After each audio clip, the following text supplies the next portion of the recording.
morning. Hello, back with me, Kevin Hodge, reading letters from my late father, Jimmy Hodge, who was a journalist here in the Medway area of Kent. And we've got to the 5th of March, so we're ploughing through.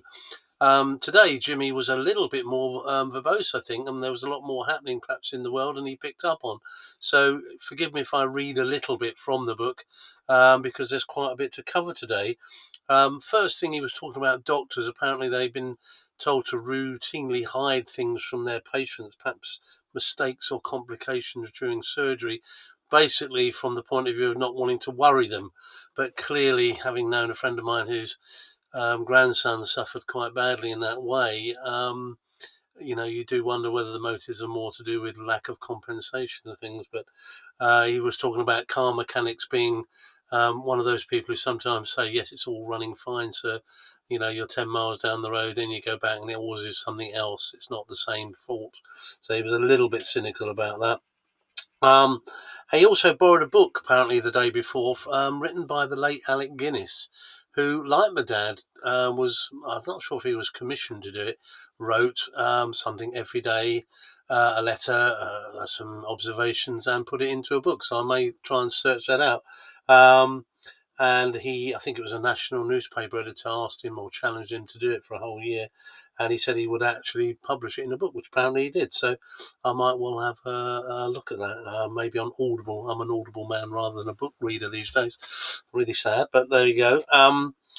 And Dad was wondering whether perhaps he should have, when he wrote these letters, whether he should have actually printed them out and perhaps sent them to people. But another monumental task, and with first class post now being about £1.60 each as opposed to 20p or whatever it was back then I guess that's a bit of a no-brainer. Certainly email would be the way to do it now, of course, or YouTube like we're doing here. So Jimmy, perhaps all those years ago, could have been ahead of his time if he'd have done a YouTube video. Apparently there was news of a 2-year course in circus performing, leading to a BA honours degree. And it was claimed that there was a demand for circus performers. Now, Dad said, well, I don't know about you, but he hasn't exactly sort of been tripping over big tops in the local park, so not quite sure. But he said he has met a few clowns in his time who could have a degree without having to do a thing. So he had a bit of a view on that. Global warming. Greenland, with the world's largest island, is shrinking by up to 3 feet a year. Be interesting to know how much it's shrunk since then, of course. But yeah, global warming, definitely a big issue. So that was something in the news. And lastly, believe this or not, I'll read it verbatim.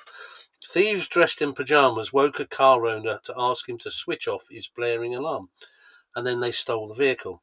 This happened in Beirut, Lebanon. He said I would have been a bit suspicious who'd wear pyjamas in such a hot part of the world. But there you go. So who knows the way that you might get scammed these days.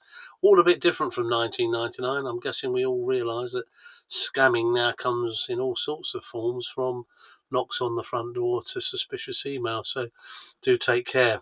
Anyway, I hope the 5th of March gives you some slight merriment.